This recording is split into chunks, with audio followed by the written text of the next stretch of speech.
I was on holiday last week in Malaga, beautiful place. Ruined by one thing, the general public, morons.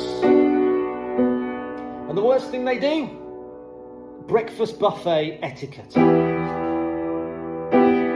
Breakfast, clues in the name, breakfast buffet. It's a breakfast buffet. What it isn't is your chance to fill up on lunch and dinner and enough food for the fucking plane home. Take a piece of fruit back to your room, of course, who doesn't? But there are people there making sandwiches like they're pret a fucking manger. Old ladies, all the same, birds of a feather, packing their sandwiches, asking for more napkins without shame so they can pack them and store them later, the salmon sandwiches. These salmon sandwiches are not going to be nice as well at 5 p.m.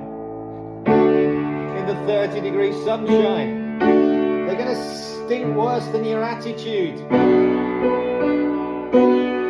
On your way out, I'm going to check your bags. Why are you bringing a bag into the breakfast buffet? I'm going to check your bags. I'm going to check your hands. And finally, the gaping crevices and your massive jelly bellies, you thieving cunts.